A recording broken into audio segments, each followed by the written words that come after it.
Bona tarda a tothom i el primer, doncs, agrair a Claudio Zulián que hagi tingut ganes i voluntat de venir a xerrar una estona amb nosaltres, i també vull agrair a l'Albert, que com sempre ens dona aquesta oportunitat i és tan amable d'oferir-nos a l'espai.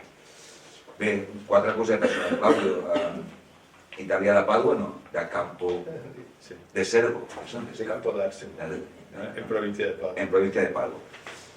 I va venir aquí a Barcelona i des d'aquí llavors ha estat una mica a cavall entre Itàlia, Barcelona, Espanya i també a França, on va fer els estudis i va rebre un doctorat d'estètica, de les arts, de les imatges, de la tecnologia, i a partir d'aquí t'has dedicat sobretot a la creació artística, l'àmbit de videoinstal·lacions, instal·lacions fotogràfiques, cinema, teatre, has escrit algun llibre també, no explicaré tot el que has fet perquè has fet moltes coses.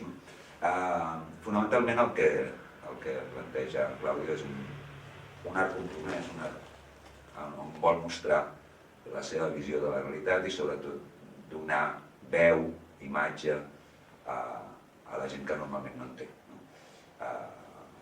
No sé, per posar alguns exemples, doncs, i si voleu, a Filmin es poden veure alguns dels documentals que ha realitzat i alguna de les pel·lícules. Ha fet documentals, per exemple, sobre la Guerra Civil de Guatemala, per exemple, on va haver un compromís del Tribunal Internacional que fes un documental sobre el que havia passat, no el volia fer ningú, i vas anar tu i el vas fer i has fet aquest documental que recordo que es diu Sin Miedo.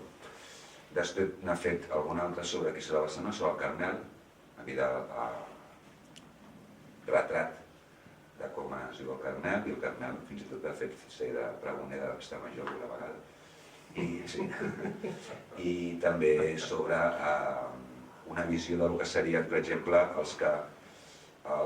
la gent que ha vingut aquí a Barcelona com a refugiat d'altres països, d'Àfrica, etc., i com ha viscut això i com viu ara la seva realitat aquí, i una mica el retrat d'aquest personal. També altres has fet ara un sobre com s'ha viscut la pandèmia, també en documental, i també has fet alguna pel·lícula de ficció, una que es diu Born, situada al segle XVII, no? O XVIII, sobre també una mica la vida quotidiana d'un barri de Barcelona. És a dir que, bueno, és superinteressant, que el recomanem que mireu tot el que ha fet.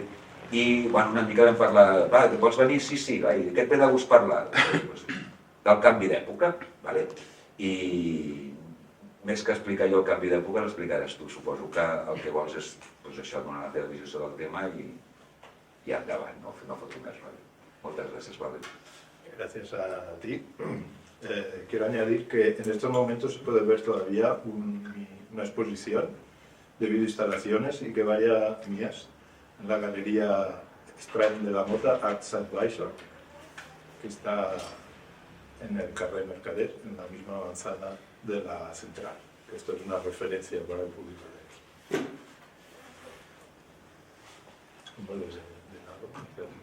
¿Cómo quieres de darlo?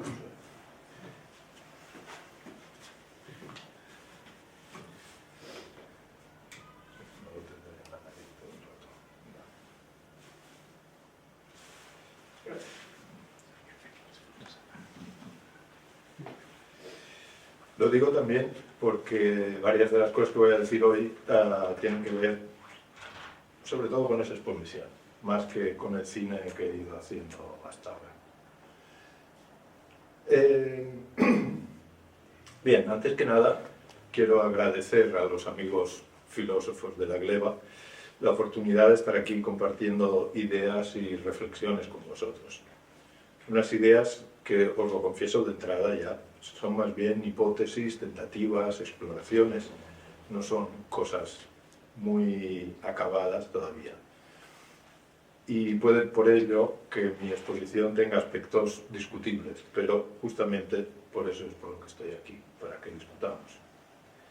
Y por otra, si me atreveré a exponer conceptos que seguramente habrían merecido ser un poco más oreados, es porque me parece urgente hablar de ellos.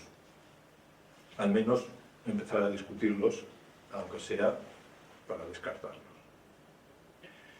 Empecemos por el título. He querido titular mi pequeña exposición de hoy Cambio de época. Reflexionar hoy sobre un cambio de época parece perfectamente justificado. Se habla abiertamente de ello en libros, en revistas e incluso en la prensa diaria, sin importar además ni la tendencia política ni la tendencia cultural. La guerra de Ucrania y la de Gaza, el declive de la hegemonía estadounidense, el ascenso del poder chino y de los otros BRICS, las tensiones que derivan de todo ello, suelen estar en el centro de estas reflexiones. Empecemos por aquí, pues, y resumamos brevemente. En términos geopolíticos, parece haber un cierto acuerdo en considerar la guerra de Ucrania, empezada el 23 de febrero del 22, con el ataque masivo y la invasión de territorio ucraniano por parte de Rusia, como el momento en que se hace evidente el cambio de época. Tan importante como el ataque ruso ha sido la negativa de los llamados países del sur global a suscribir las sanciones que Europa y Estados Unidos han impuesto a Rusia. Una negativa que ha mostrado de manera concreta hasta qué punto no solo China, como era de esperar, sino que ninguno de los otros BRICS, Brasil, India, Sudáfrica, ha encontrado razones para plegarse a las exigencias de Estados Unidos. Ni ellos, ni casi ninguno de los países africanos, asiáticos y latinoamericanos. Puesto que una de las definiciones clásicas de poder es la capacidad de obligar al otro a plegarse a la propia voluntad. Podríamos decir que tal negativa mostró gráficamente y geográficamente los nuevos límites del poder estadounidense. Desde el punto de vista geopolítico, en suma, el cambio se manifiesta en el relativo declive de la hegemonía estadounidense y la correspondiente eclosión del poder chino y, en menor medida, de los otros BRICS, Rusia incluida. Sin embargo, y en esto también suelen coincidir los análisis, la crisis de Estados Unidos no es solo geopolítica, sino también interna, de su propia sociedad. En este caso, el cambio de rasante se suele identificar con la elección de Donald Trump en 2016. No se trata solo de lo disruptivo de sus avatares políticos, negarse a aceptar la victoria de su adversario, alentar al golpe de Estado, ser el primer expresidente imputado penalmente, e incluso, si se concreta, ser reelegido. Pensemos también en Make America Great Again, el eslogan de Trump, y sobre todo en el adverbio again, que nos revela toda una nostalgia, un deseo de volver, una necesidad de autoconvencimiento absolutamente impropios de un poder en acto. El encerrarse en sí mismo es signo indefectible de la mengua del poder imperial. En España, desde el siglo XVII, sabemos mucho de tales actitudes y de su significado. Y los sueños son. Por lo tanto, crisis de la hegemonía geopolítica y crisis interna, de identidad. Pero profundicemos un momento en este segundo aspecto, muy relevante para nuestras reflexiones sobre el cambio de época. La elección de Donald Trump es la otra cara de la crisis del programa cultural político del Partido Demócrata estadounidense. De entre los abundantísimos análisis que en su momento se hicieron de ello, quisiera destacar el del psicoanalista Éric Laurent, que en un perspicaz artículo publicado en el reciente Política y Psicoanálisis titulaba significativamente el traumatismo del final de la política de las identidades. Y cito: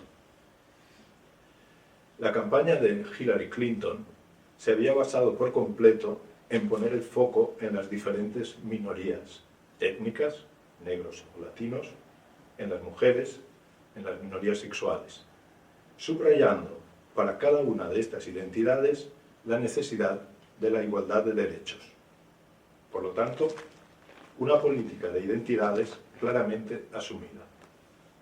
Su eslogan, Stronger Together, más fuerte juntos, ponía de relieve esta yuxtaposición identitaria, sin subrayar lo que hay en común, sino solo la suma de las fuerzas. Luego, más adelante, observa que, vuelvo a citar, las mujeres, los latinos y los negros tienen identidades múltiples. Es lo que hace que el resultado se escape del cálculo que había hecho Clinton. Este análisis de Éric Laurent apunta en suma a una fundamental inadecuación, a la vez política y cultural, del programa del Partido Demócrata y a la crisis del discurso, digámoslo así, para ser breve, progresista.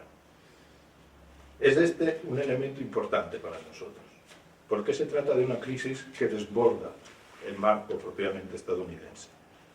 La política de las identidades ha sido la panacea de la política socialdemocrática del mundo entero, de la política de izquierdas, tout court, puesto que ahora mismo no hay más izquierda que la socialdemocrática.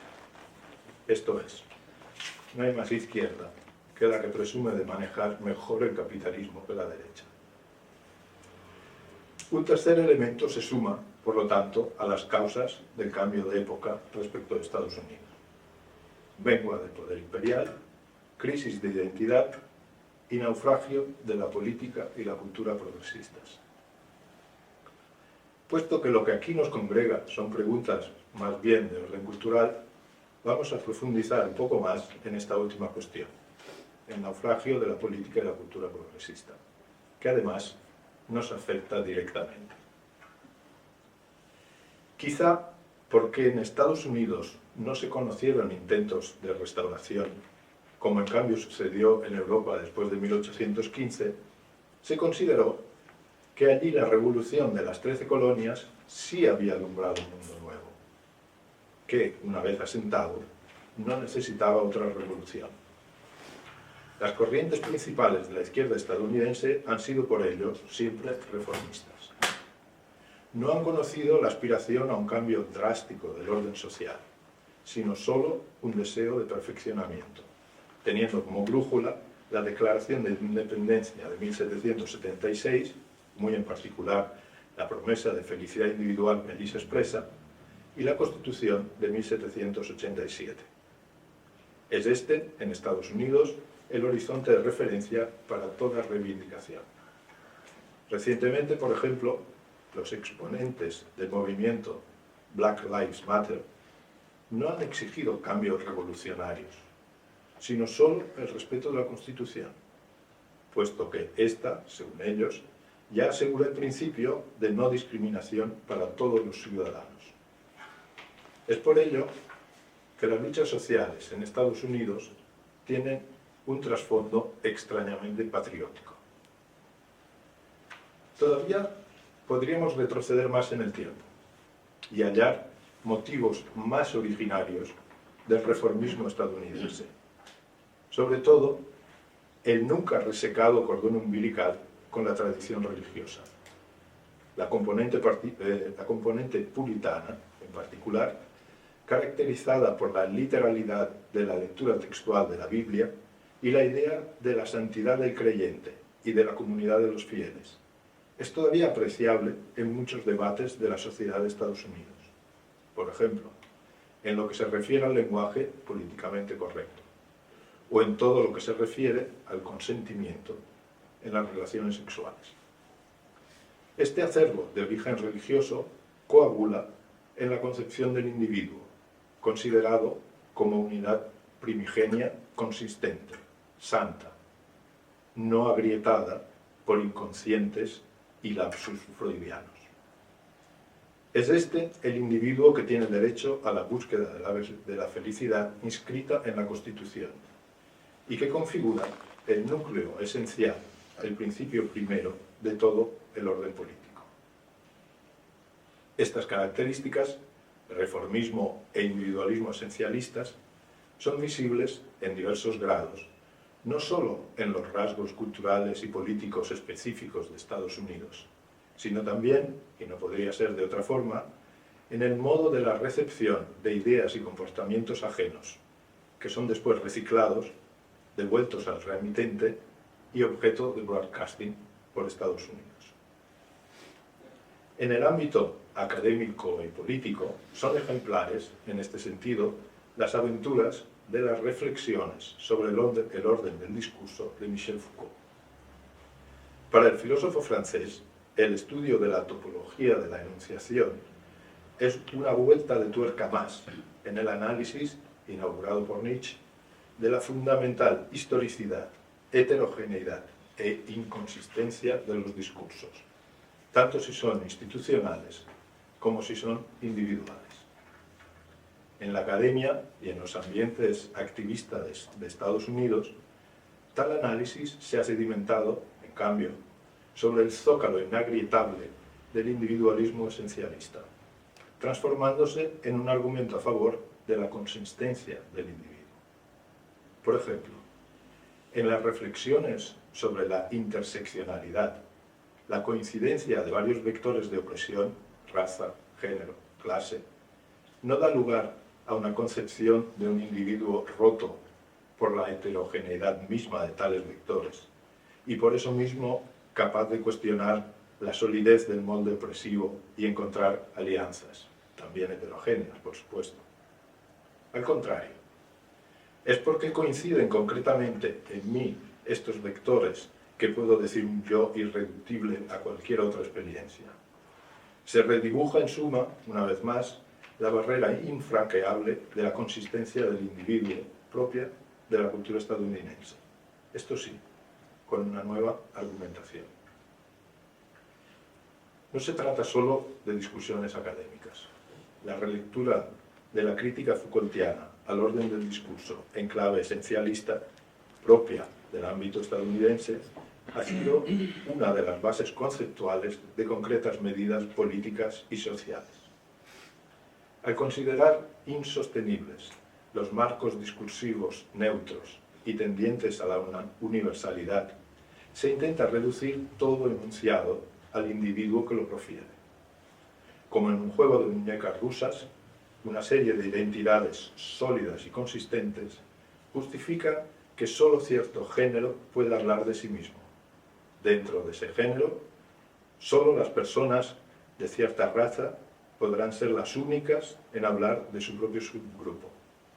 Dentro de este subgrupo, las personas que tengan determinada especificidad sexual constituirán otro conjunto aislado, etc. No hace falta subrayar que este tipo de definición topológica del hablante tiende a abolirse a sí misma. No hay razón de interrumpir la serie antes de llegar al átomo primigenio de toda experiencia que, según este punto de vista, es el individuo solitario mismo. Recordemos que, efectivamente, en la Non-Binary Wiki existe la definición de ego-gender, como aquel género integrado solo por uno mismo. La negación de toda posibilidad de universalidad discursiva en aras de la consistencia última e intransmisible de la experiencia individual presume, sin embargo, algún marco que sustente la posibilidad de comunicación entre los individuos ontológicamente aislados y, por lo tanto, supone que puede existir la comunidad. Es aquí donde podemos apreciar cómo el individualismo esencialista y el reformismo político hacen sistema. La crítica individualista al universalismo no es, como podría parecer, absoluta en términos conceptuales, políticos o existenciales, sino que presupone el marco del Estado y del sistema capitalista naturalizado en la Declaración de Independencia estadounidense, sobre todo al derecho a la propiedad y a la ya recordada búsqueda de la felicidad. Es por ello que en Estados Unidos y en diversos grados en las sociedades americanizadas como la nuestra, quejas y reivindicaciones, aún de matriz antiuniversalista, tienen ese rasgo patriótico y constitucionalista que indicamos a propósito del movimiento Black Lives Matter. También por la misma razón, las películas de Disney, vector fundamentalísimo de la difusión del American Way of Life, sobre el que nos detendremos más adelante, asumen postulados feministas, ecologistas, antirracistas y anticolonialistas. Tales películas son en sí mismas la expresión del capitalismo actual y son, por lo tanto, en la óptica reformista estadounidense, el lugar adecuado para expresar quejas y reivindicaciones.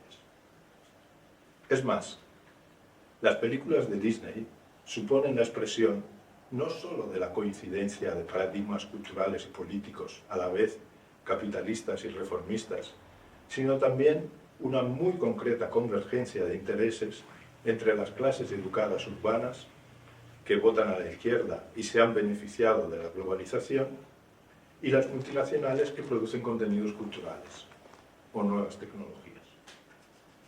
El multiculturalismo, típico de tantos blockbusters recientes, no es solo una cuestión de abertura cultural y política hacia el otro, sino también una expresión del ámbito supraestatal de la acción de las multinacionales mismas, interesadas en promover la sustancial integración de toda persona, independientemente de su sexo, raza o religión, al capitalismo mismo, como consumidor y como trabajador.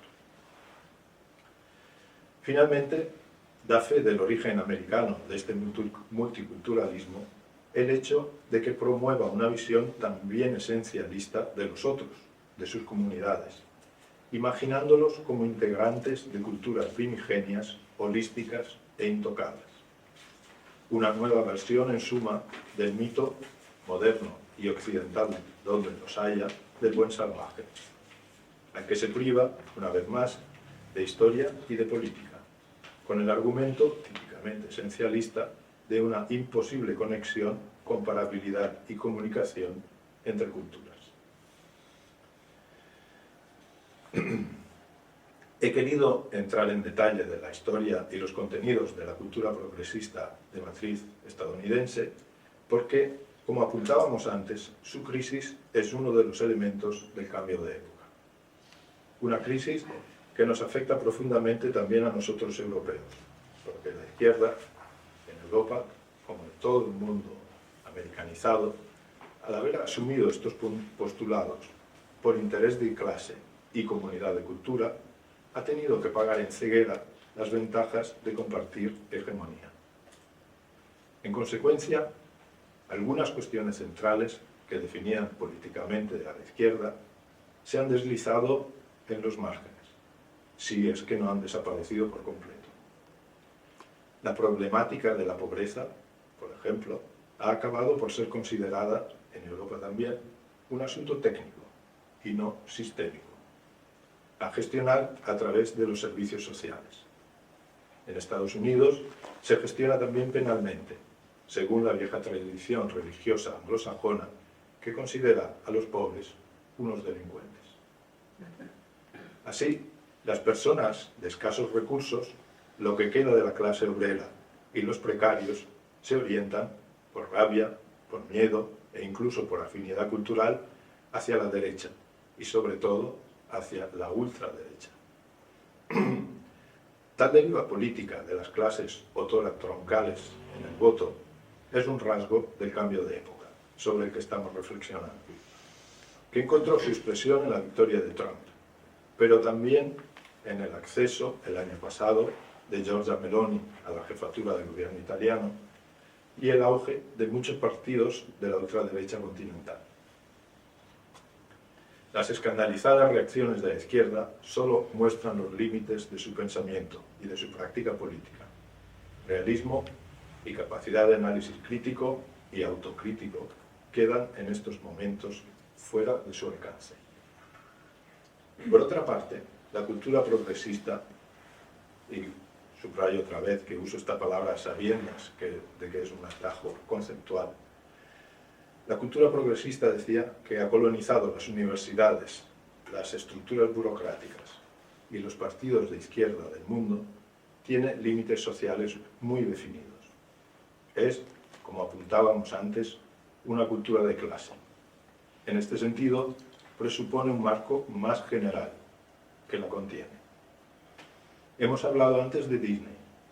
No ha sido una casualidad. El marco en el que se desarrolla la dura piedra sobre la que se asientan las convicciones progresistas es el American Way of Life.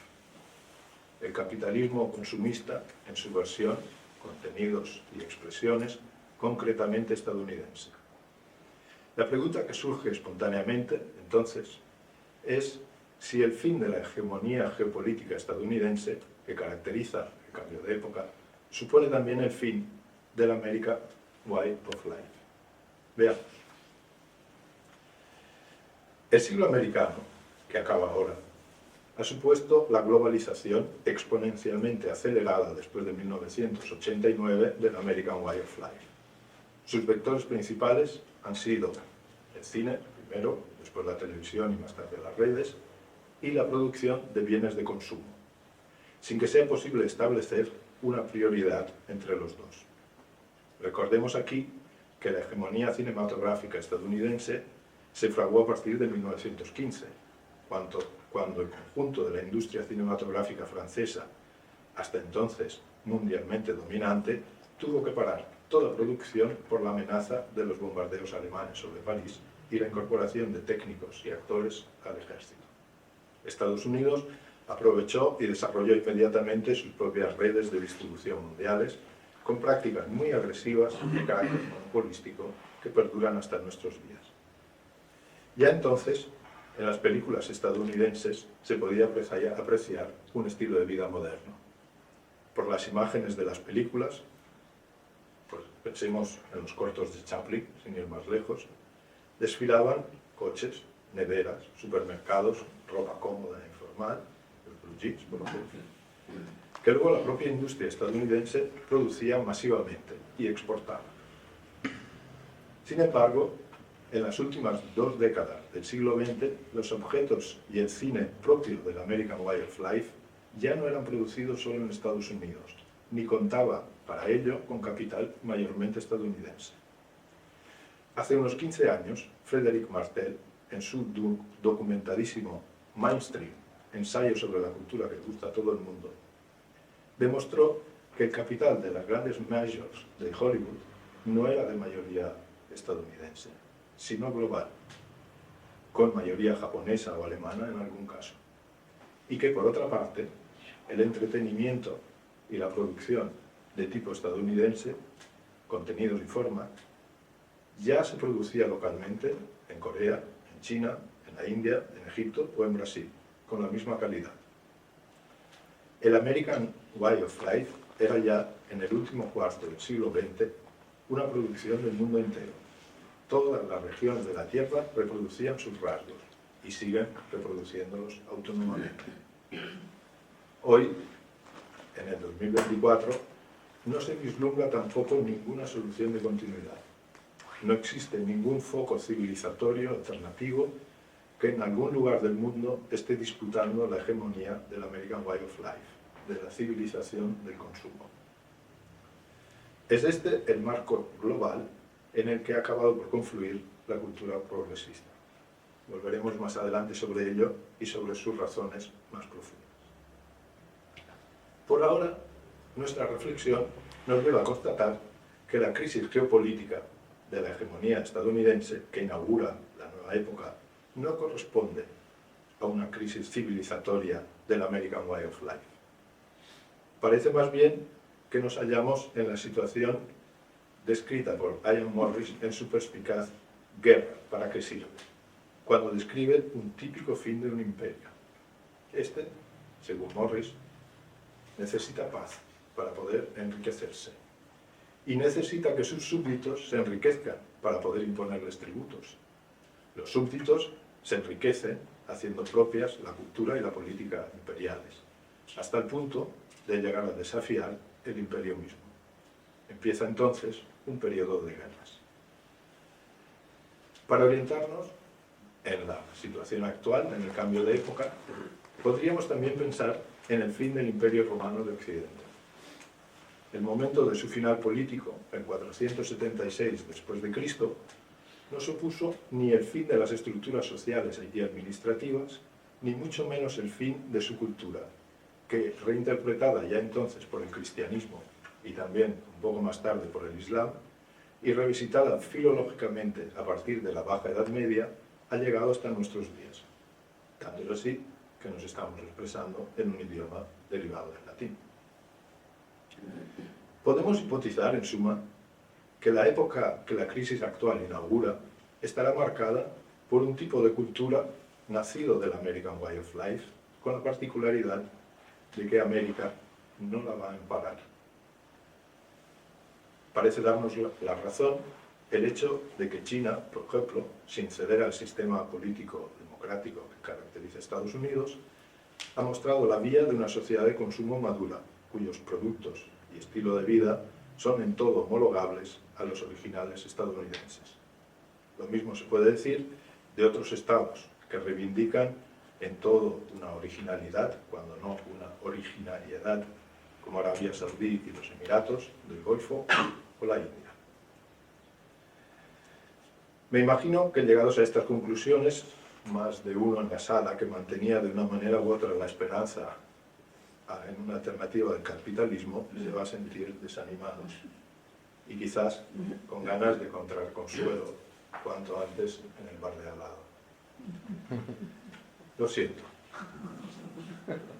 Sin embargo, a modo de ánimo, por decirlo así, recordaría aquí la lección de Freud, que en un pequeño escrito de 1915 sobre la guerra que acababa de empezar, recordaba a sus lectores que su decepción frente a la barbarie no tenía razón de ser, porque se basaba en una ilusión.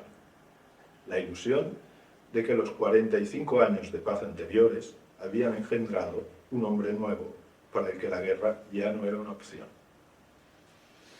Los signos de la inconsistencia de las alternativas a la sociedad de consumo son visibles desde hace decenios, y algún corbazo, como Pierpaolo Pasolini, nos había avisado ya sobradamente. Si hay algo que hacer, está sin duda más allá de la ilusión y del autoengaño. Además, solo la nostalgia de lo que ha sido nuestro consuelo hasta ahora nos impide ver todo lo que queda por hacer. Si como consecuencia del realismo de nuestras reflexiones nos dejáramos ganar por la impresión de que no queda espacio para ningún discurso ni ninguna imagen que no forme parte del pseudo-aristotélico plan de tenernos entretenidos en los centros comerciales, o clavados en el sofá delante del televisor, o absortos en TikTok con el móvil, estaríamos tomando por verdad revelada las trolas del capitalismo consumista mismo. Bien saben los publicistas que no acabamos de estar nunca entretenidos, clavados y absortos. O como diría Foucault, no acabamos nunca de estar dominados. Lo que el capitalismo consumista pregona es una utopía. Para ser felices basta vivir en el goce del consumo. Pero hay de aquel que se toma en serio tal propuesta, porque ser felices de este modo cuesta trabajo y dinero. Bien lo saben todos los que trabajan por lo menos 8 horas, pero en las redes muestran solo sus hobbies y jamás su trabajo. Y que cada noche toman tranquimacín, diazepam y por la mañana Prozac si hace falta. Bien lo saben aquello a los que los tranquilizantes y los antidepresivos les parecen poco, y cualeros del consumo se meten coca, éxtasis, ácido y fentanilo. Bien lo saben los educadores de calle de nuestras ciudades, que tienen que hacerse cargo del malestar de unos chavales pobres a los que se les ha prometido que van a vivir como ricos. La ausencia de alternativas, lo que se ha acabado por llamar el consenso, no supone en absoluto el cierre de todo el espacio donde el ser pueda respirar, donde ser libre en el sentido etimológico que nos desvela Benveniste en su clásico libro sobre las instituciones indoeuropeas. Ser libres es crecer entre iguales. Se abre más bien un espacio muy específico. Llamémosle, al menos por ahora, y a falta de mayor reflexión, el espacio trágico. El espacio trágico es el lugar en el que una contradicción insoluble abre la posibilidad de crear algo nuevo, inesperado. Aquí nos viene a la mente Hegel, que podríamos citar directamente. La belleza carente de fuerza odia el entendimiento porque éste exige de ella lo que no está en condiciones de dar. Pero la vida del espíritu no es la vida que se asusta ante la muerte y se mantiene pura de la desolación, sino que sabe afrontarla y mantenerse en ella. El espíritu solo conquista su verdad cuando es capaz de encontrarse a sí mismo en el absoluto desgarramiento. Esta permanencia en lo negativo es la fuerza mágica que hace que lo negativo vuelva al ser. Así afirma nuestro filósofo en el prólogo a la fenomenología del espíritu. Podemos rastrear ecos de este pensamiento de Hegel en varios filósofos actuales. Me parece particularmente interesante para indicar modos creativos de permanecer en lo negativo, en este caso desde el punto de vista político, Alain Badiou, que por ejemplo, en un pequeño texto titulado 24 notas sobre el uso de la palabra pueblo, concluye diciendo: la palabra pueblo tiene sentido positivo solo respecto de una posible inexistencia del Estado, o bien de un Estado prohibido del cual deseamos la creación, o bien de un Estado oficial del cual deseamos la desaparición. De este modo, para Badiou, pueblo es precisamente el sujeto que actúa en lo negativo, y solo en este sentido podemos usar esta palabra. Desde el punto de vista político, por lo tanto, la invitación de Badiou y de otros pensadores actuales como Zizek es la de permanecer en la negatividad, atentos a la creación de la posibilidad política, social, artística, de que lo negativo vuelva al ser, y atentos también a escapar de lo positivo de la institucionalización. Esta negatividad, que es el corazón de lo trágico, es, a mi entender, el rasgo fundamental de la época que ahora empieza. Sin embargo, ¿cómo poder ser sujetos, cómo poder ser sujetos de una acción? ¿Cómo poder acoger activamente ahora el May the Force be with you que nos prescribe Hegel? Es una pregunta que queda abierta. Para intentar vislumbrar alguna respuesta, volvamos un momento a la crítica de la cultura progresista, de la mano esta vez de Jacques Rancière. En El espectador emancipado, en un capítulo titulado muy elocuentemente Las desventuras del pensamiento crítico, Rancière indica dos aporías fundamentales de tal pensamiento, que remontan, según él, al nacimiento mismo del pensamiento crítico, a la Ilustración, a la Revolución Francesa y a su recepción. En primer lugar, la idea de que el capitalismo, con su individualismo irrefrenable, ha roto una armonía social preexistente, o al menos posible. En este caso, la crítica al individualismo capitalista tiene un subtexto que se inscribe directamente en el pensamiento reaccionario. La Revolución Francesa, entendida como revolución burguesa, habría roto la armonía del mundo anterior, que no es otro que el del Ancien Régime, en el que los artesanos y los campesinos estaban en su sitio y podían prever, supuestamente de manera pacífica, su propio destino vital. A partir de esta mirada reaccionaria sobre la revolución, nace la segunda idea que critica Rancière. La racionalidad y con ella la ciencia, cito, que prometía la libertad, era también la ciencia del proceso global, que tiene por efecto producir indefinidamente su propia ignorancia. Es por ello que la ciencia tenía que ocuparse incesantemente de la tarea de descifrar las imágenes engañosas y de desenmascarar las formas ilusorias del desarrollo de sí, nacidas de la revolución burguesa, y que no podía sino encerrar un poco más a los individuos en las redes de la ilusión, del sometimiento y de la miseria. Rancière, en suma, revela que el clasismo y el paternalismo están en el origen mismo del pensamiento crítico. Sin embargo, la consecuencia de esta constatación no es el típico cinismo posmoderno, sino una llamada a considerar el mundo y la acción política de otro modo, depurándolos de esos vicios originarios. Cito: supondremos que no hay ningún mecanismo que transforme la realidad en imagen, ninguna bestia monstruosa que absorba todos los deseos y todas las energías en su estómago, ninguna comunidad perdida a restaurar.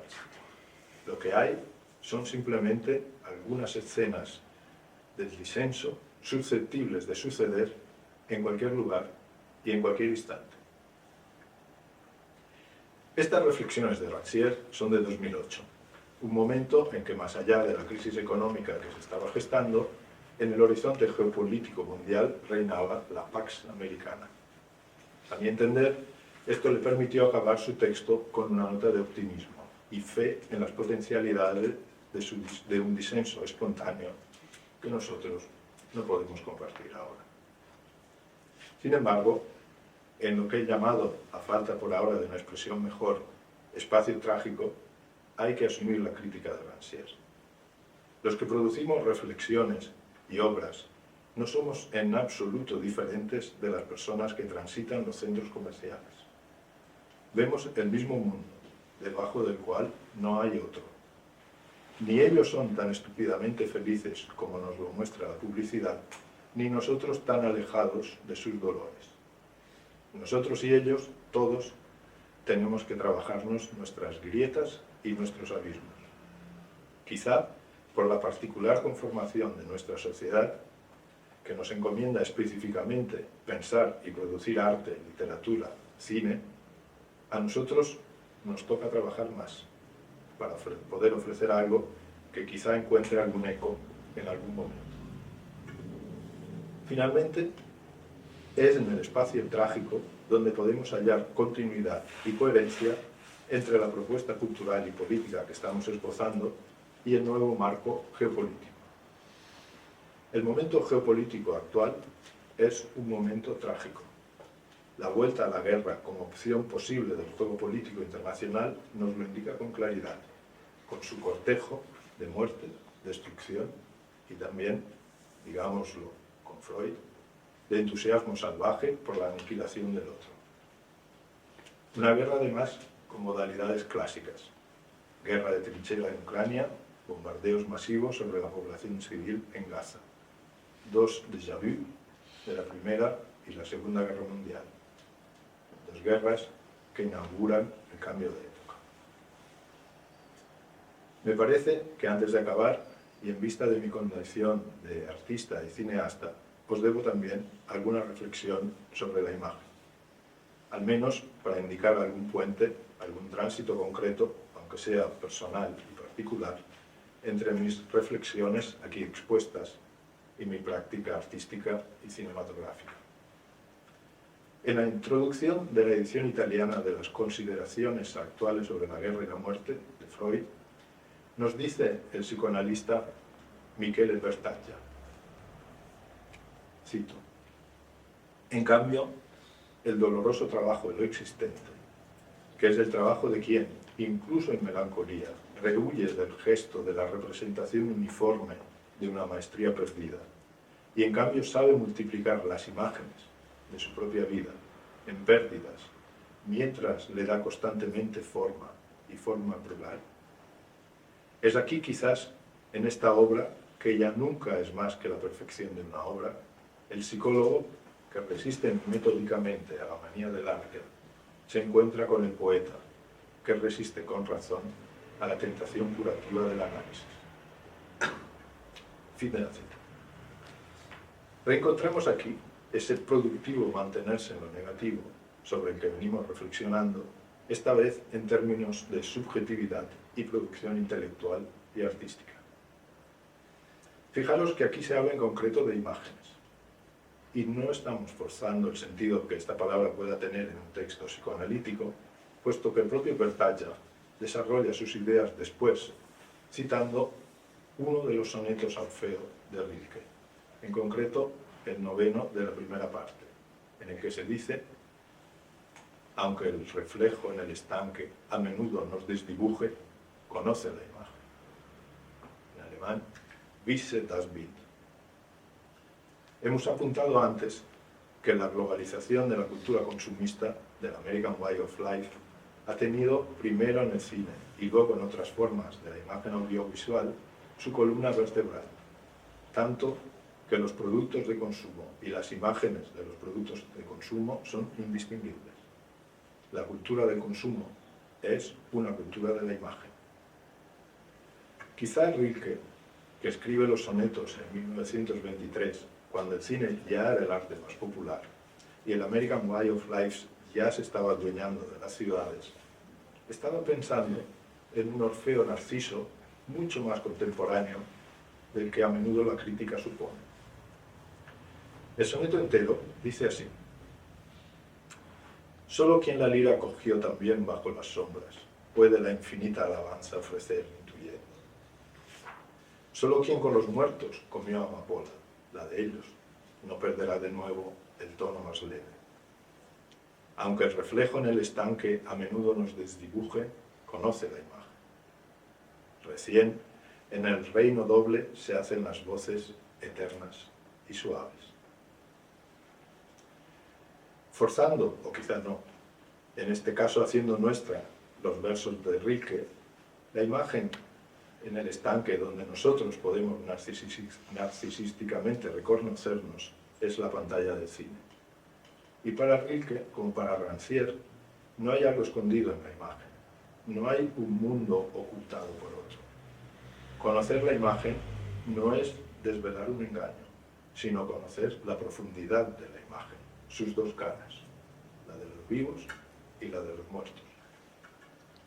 La pantalla del cine ha sido el lugar donde los dos reinos han dialogado, donde muy tempranamente Griffith, por ejemplo, trajo Babilonia desde el reino de los muertos. De la pantalla del cine han nacido después todas las otras pantallas que conocemos, y también sus usos, en el espacio doméstico o en las videoinstalaciones en los espacios del arte. Pero como apunta Agamben, solo el cine, y añadiría yo las videoinstalaciones, ofrecen una posibilidad de redención que la televisión y los medios, en su completa inmersión en la actualidad, no solo no conocen, sino que obstaculizan. En una civilización de la imagen, conocer y crear imágenes es directamente una práctica política. Una práctica e incluso, me atrevería a decir, una teoría política. Una teoría sui generis, nueva quizá, porque en la imagen hay algo exterior al logos. Un lado de la imagen, aquella donde se miran los vivos, puede incluso acoger el logos. Puede ser cine sonoro, imagen audiovisual. La otra no, es muda, acoge a los muertos. Así, la imagen tensa al logos. Le devuelve, siguiendo nuestro hilo, a su dimensión trágica, a su parte de mudez. Sin embargo, no le abandona, sino que en la misma pantalla en la cual oímos expresarse el logos, muestra lo que no se puede decir. El cambio de época nos pide atrevimiento. Muchas gracias.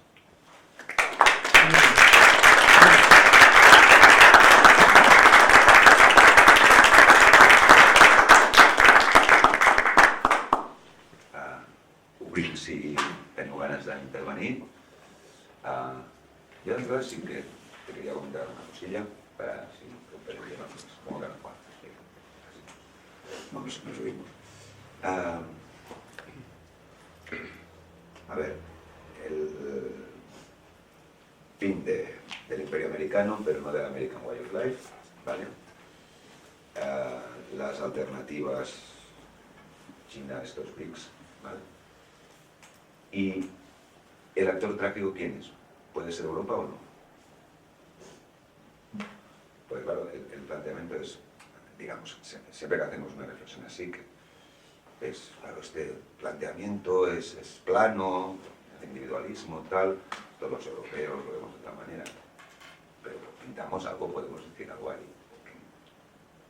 ¿Sí? Sí. ¿Sí? Fin daría para otra conferencia, ¿no? Sí, pero bueno, si no tenía... Creo que, por una parte, Europa está completamente americanizada. Pero por otra, yo diría que todos nosotros, los aquí reunidos y muchos otros en el continente, todavía guardamos memorias de prácticas y de maneras de pensar que no pertenecen a la tradición estadounidense. Unas prácticas que, sin embargo, ahora mismo son difíciles de activar. Unas prácticas y un pensamiento que ahora mismo es difícil de activar. Porque, por un lado, todavía los restos de la cultura progresista, que es de matriz plenamente norteamericana, ocupan todos los espacios que antes eran de la izquierda, y por otro lado, la derecha y la ultraderecha gritan en el otro rincón. Creo que desde ese punto de vista hay que pensar en Italia. Italia siempre se ha considerado el laboratorio político de Europa, ¿no? Es un lugar común de la politología. E incluso diría que Berlusconi se inventó a Trump, ¿no? Ahora mismo en Italia, digamos, la posibilidad de decir y de actuar en términos de una izquierda creativa son prácticamente imposibles, ¿no? Son imposibles porque la derecha ha acogido de alguna manera la hegemonía cultural en los medios de comunicación, lo dice sin tapujos, se ha adueñado de buena parte del temario de la izquierda. Por ejemplo, Giorgia Meloni dice: soy una mujer de derechas y estoy en contra del aborto, de las parejas homosexuales, etcétera, etcétera. Dejando así fuera de juego toda la lógica que se quería universalista de la izquierda, que quería representar a todas las mujeres, a todas las minorías, etcétera, etcétera. Justamente, digamos, a donde ha ido a parar esa lógica universalista es a un particularismo que la ultraderecha digamos, goza de mostrarnos a todos. Es decir, las feministas de izquierda no están hablando en nombre de todas las mujeres, sino que nosotras, Giorgia Meloni o las fans de Trump, pensamos de otra manera, somos mujeres y no nos reconocemos en absoluto en eso. Tú puedes decir eso, pero no nos metas a nosotros en eso. En suma, eso acaba en un particularismo. En este sentido, digamos, habría que imaginar realmente la posibilidad de rescatar algo de la tradición y del pensamiento que se llamó crítico, pero teniendo en cuenta todas esas críticas digamos, a las que Rancière pone sobre la mesa, por ejemplo, todas esas críticas que se hicieron por parte de los pensadores más afilados de la posmodernidad, no volver a caer en eso e imaginar una cosa nueva. De allí que, digamos, mi llamada, y lo digo incluso para mí, porque, digamos, yo estoy aquí reflexionando, pero me considero un actor, ¿no? También de ese escenario. Todo ese acervo de cultura habría que imaginar cómo reactivarlo, y eso me parece una tarea apasionante.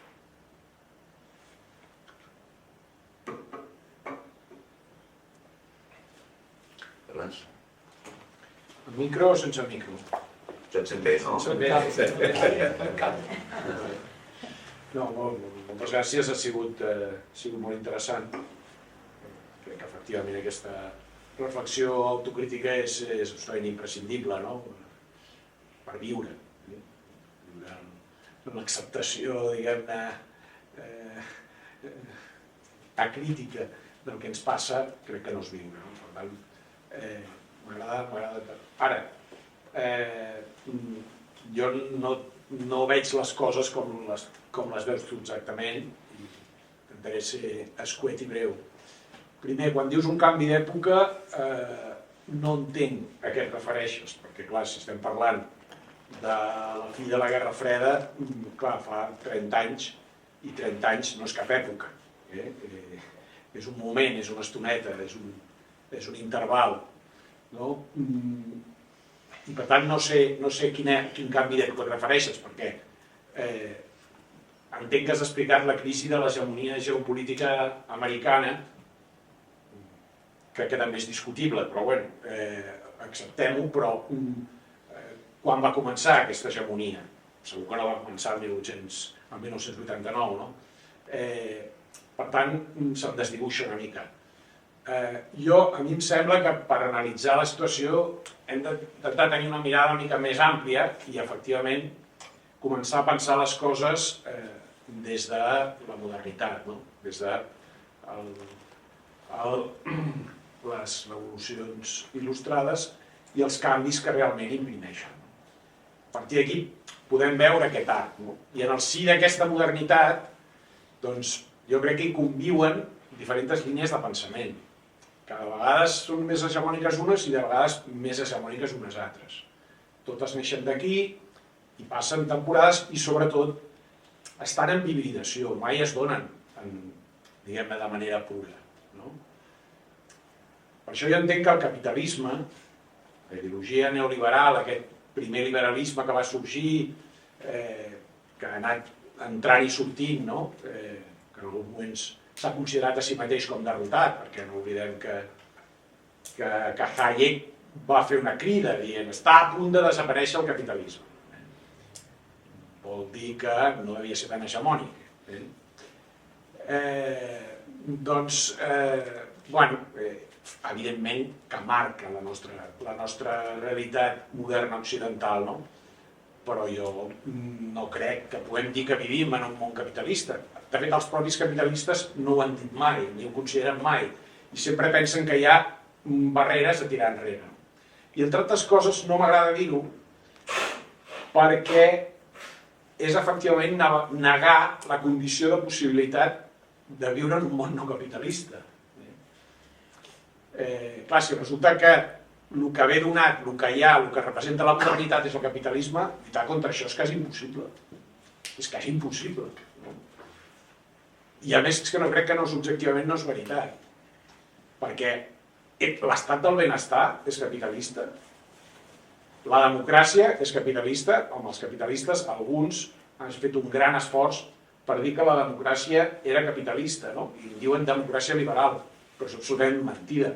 La democràcia no la van portar mai ni els capitalistes ni els liberals. La democràcia és una conquesta del moviment obrer, és una conquesta de les classes depauperades que van aconseguir imposar el sufragi universal a base de moltes lluites, igual que l'estat del benestar, igual que multitud de coses que són perfectament millorables, que són contradictòries, que no arriben a tothom, moltes coses en podem dir, però el que segur que no són és capitalistes, és a dir, el salari mínim no és capitalista. Es pot arribar a dir que tot és capitalista, hi ha gent que ha dit que Stalin era una versió del capitalisme d'estat, hi ha gent que ha dit que el feixisme era el capitalisme en una altra versió, hi ha gent que considera que el capitalisme porta l'austeritat, hi ha gent que considera que porta el consumisme. El capitalisme es pot dir de tot i es pot predicar de tot, però jo crec que no és positiu precisament per combatre'l donar-li aquesta característica d'absolutament omnicomprensiu, omniabarcador, sempre present. Perquè, insisteixo, la modernitat va donar fruit a moltes línies de pensament, a moltes, que són alternatives i que han tingut la seva capacitat d'incidència. Per això, per tot això, a mi m'agrada més parlar sempre d'Occident que no dels Estats Units, perquè els Estats Units al final, què són? Són el pensament europeu, perquè del que hi havia als Estats Units no en queda res. Per tant, tot el que s'ha dit, s'ha fet i s'ha produït als Estats Units és de matriu europea, és de matriu occidental. I tampoc coincideixo amb l'hegemonia, en aquest cas jo en dic occidental, capitalista, a la resta del món. Jo no crec que a Xina hi hagi capitalisme. Pot haver-hi una tendència al consumisme, però la que rasca és una mica les formes de funcionar reals en les que es basa l'estat xinès i la societat xinesa no em semblen capitalistes. En tot cas em semblen empaltades, poden ser híbrides, però poc, pel meu gust, per la meva interpretació, més que gust, poc. Al Japó una mica més, però també hi ha altres tradicions allà molt potents, religions, no diguem la Índia. Aràbia Saudita és un país capitalista, Aràbia Saudita és un país amb molts diners i amb molta capacitat de compra i molt poder, però que juguen al tauler mundial, perquè és capitalisme, i en tot cas segur que no és un món occidental el que passa a Aràbia Saudita. Per tant, jo entenc que realment per ser crític, per buscar sortir de moltes d'aquestes coses que coincideixo, no subratllo, en el que ens trobem a la nostra societat, no?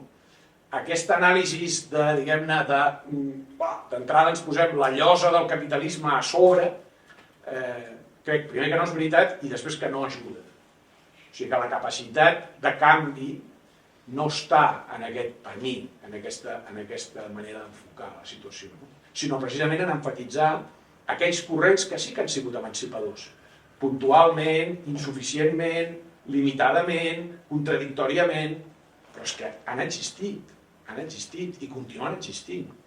Per tant, busquem-los, potenciem-los, busquem-hi aliats, busquem-hi capacitat política i donem-hi espai.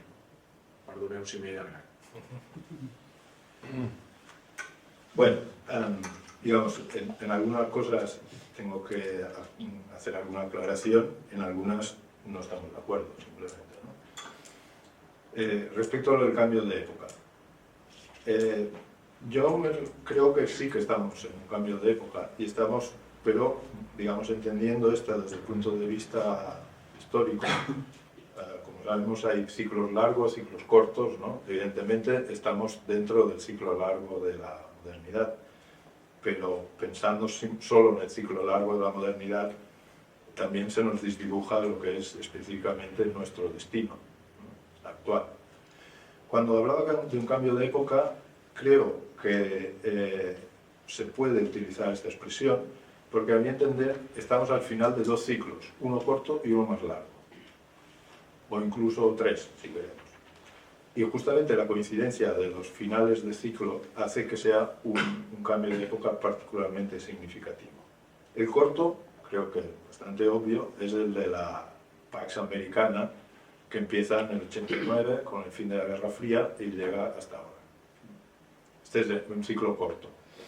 El ciclo más largo, que incluiría la Guerra Fría, sería el que empieza con el 45, después de la Segunda Guerra Mundial, con la victoria de los aliados y el comienzo de la verdadera hegemonía mundial de Estados Unidos, aún teniendo el adversario en Rusia, ¿no?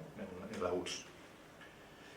También se puede decir que la hegemonía estadounidense empieza, de hecho, con la Primera Guerra Mundial, en el 18, en el 14-18, y de hecho, digamos, los historiadores apuntan que Estados Unidos empieza a pensarse a sí mismo como potencia mundial que va a sustituir el Imperio Británico justamente en el 14, más o menos, cuando está claro que Gran Bretaña es incapaz de sostener su imperio.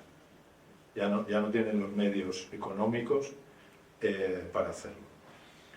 Y Estados Unidos, por ejemplo, hace algunos movimientos muy claros, teniendo, digamos, además la capacidad de conceptualizar de manera diferente su propio imperialismo. Por ejemplo, en 1914 el Departamento de Estado manda una circular a todas sus embajadas donde dice que a partir de esa fecha sus colonias ya no van a llamarse colonias, van a llamarse territorios. Este cambio de denominación indica muy claramente que el proyecto estadounidense era un proyecto de un imperialismo diferente del imperialismo británico. El imperialismo británico era un imperialismo basado en la idea de conquistar un territorio y sacarle los recursos.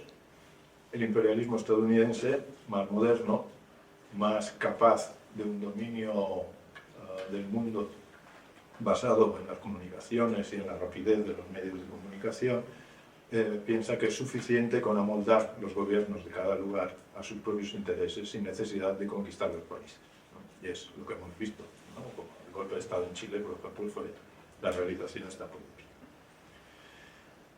Lo que ahora parece es que Estados Unidos está de alguna manera en la posición en que estaba Gran Bretaña en 1914, justo antes del comienzo de la Guerra Mundial. No parece capaz de sostener su imperio tal como lo ha sostenido hasta ahora. Y los signos en negativo serían justamente que los BRICS no le hacen caso. Entonces, en este sentido, digamos, yo me atrevo a una hipótesis sacada de algunos datos empíricos, ¿no? El ver que los BRICS no le hacen caso, para mí es el signo de que el poder de Estados Unidos ha encontrado ese límite. Eso no quiere decir que yo me imagine que Estados Unidos desaparece, ¿eh? Por eso he hablado siempre de una relativa mengua de la hegemonía estadounidense. En ese sentido, el poder de Estados Unidos allí está. No es tan importante, ya veremos, por ejemplo, si vuelve a ser elegido Trump, cambiarán cosas, cambiará el sentido de ese poder y de la lógica de la política exterior norteamericana. Lo veremos. En todo caso, yo he querido emitir esa hipótesis y trabajar con ella, de que estamos al final de un ciclo más corto, que empieza en el 89, y un ciclo más largo, que es el ciclo del dominio incontrastado de Estados Unidos, con su momento de crecimiento, de plenitud, justamente en el 89, y de una decadencia relativa. Eso, digamos, para especificar por qué he querido hablar de cambio de época. Respecto de los momentos de hibridación, estoy totalmente de acuerdo contigo. Sin embargo, o sea que la cosa no ha sido, por eso lo he dicho, además en mi conferencia, ¿no? O sea, no creo que estemos dominados de todo, no estamos clavados en el sofá, no estamos absorbidos por TikTok y no estamos continuamente paseando por los centros comerciales, ¿no? Las energías de que no suceda plenamente el capitalismo están allí, porque el capitalismo se puede leer, igual que lo fue cierto marxismo en una época, como una utopía, un discurso que se da con esos límites, con esas resistencias que forman parte simplemente de la imposibilidad de cualquier discurso de abarcar todo el ser. Así de simple. Y que sin duda el trabajo que hay que hacer es el trabajo en esa parte del ser que sigue manifestando su inquietud.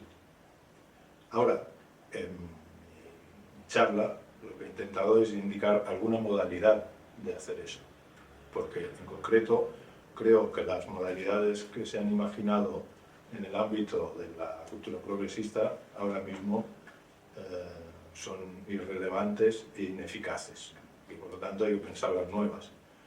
Pensar nuevas ya es un acto de fe en la posibilidad de que sucedan cosas. En esto, Rancière acababa su texto sobre las desaventuras del pensamiento crítico diciendo optimísticamente de que justamente por eso que acabamos de decir, la cuestión era estar atento, como tú decías, a lo que sucedía que no se podía escribir en el marco de la dominación. Sin duda, esa es una actitud. La cuestión es que ahora mismo ese marco de la dominación es particularmente pesado. Lo que decía en mi charla no era en absoluto el pesimismo radical de que no va a seguir pasando nada, sino más bien la invitaba a tener la conciencia de lo trágico de la situación. Ahora mismo no tenemos, a mi entender, elementos para el optimismo.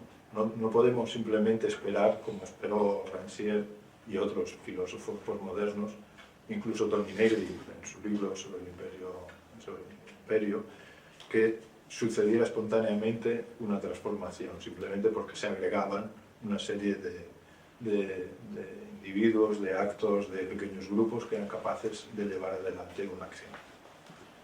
Y por eso he subrayado en repetidas ocasiones en mi discurso que el pensamiento trágico, más allá de que la palabra trágico la asociemos a una cuestión negativa, es en realidad un pensamiento del cómo trabajar a partir del vacío, ¿no? En esto, digamos, justamente el psicoanálisis, por ejemplo, nos ha enseñado mucho sobre lo que significa trabajar y lo productivo que es despojarse del fantasma, como dicen ellos, ¿no? Y atreverse a encarar ese lugar vacío que es el yo, ¿no?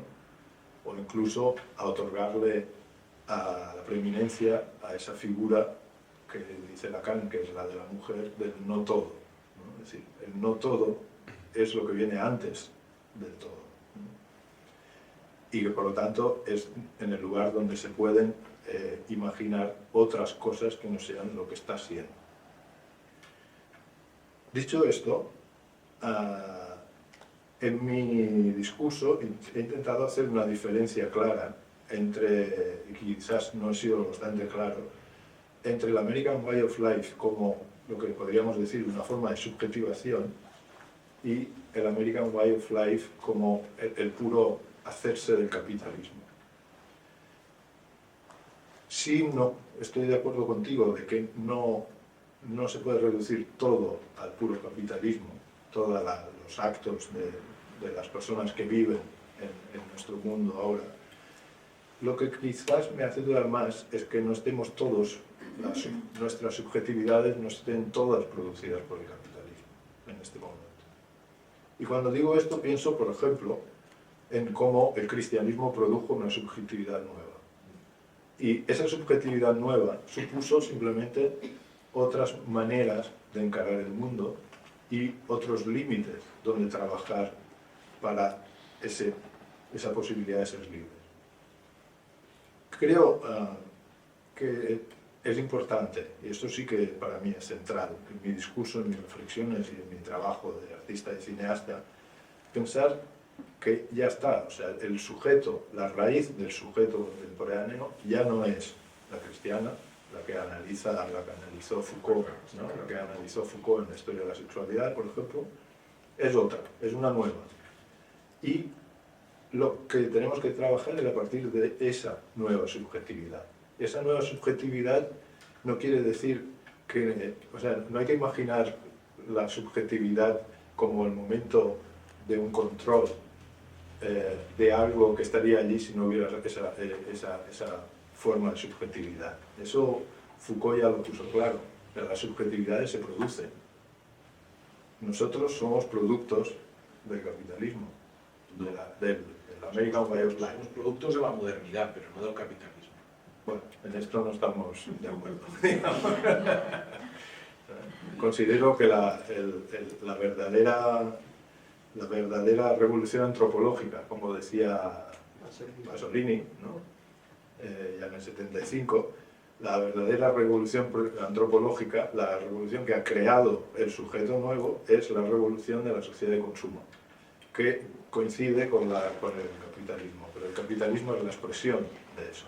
No es que el capitalismo nos ha creado, sino que la sociedad de consumo ha creado esta nueva subjetividad y esta nueva subjetividad es nuestro destino. Y, a mi entender, además, es un destino que tiene pinta de ser un destino secular.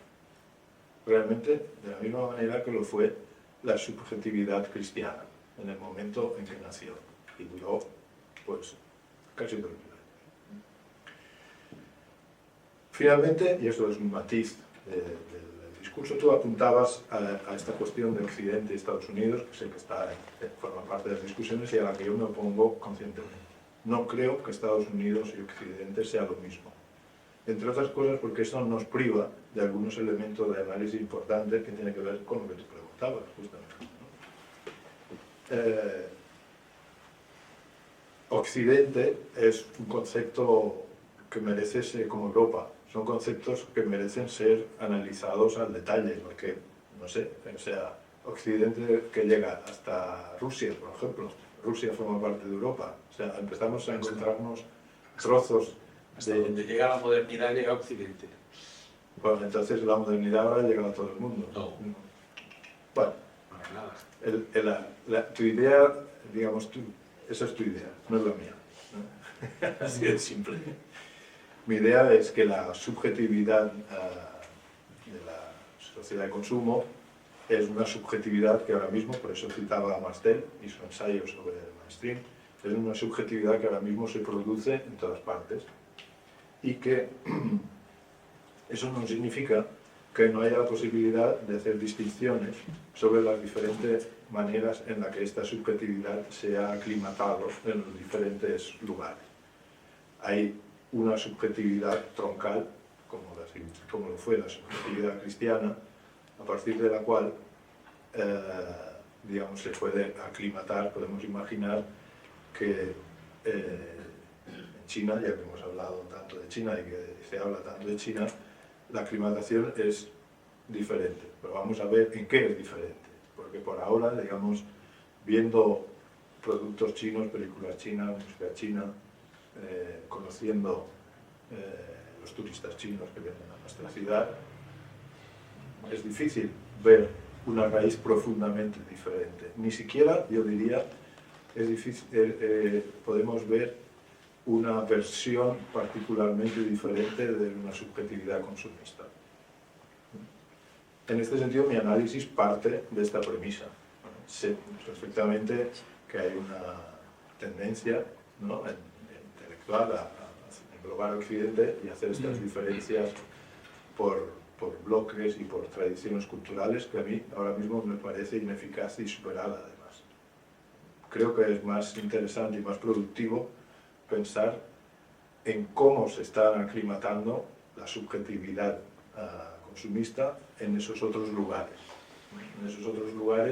que reivindican una cierta originalidad y una cierta originariedad, pero todavía no nos han demostrado en qué consiste esa otra, aparte de un discurso más o menos mítico sobre unas razones. Por ejemplo, y con esto cierro, porque tenemos que dejar hablar a la gente.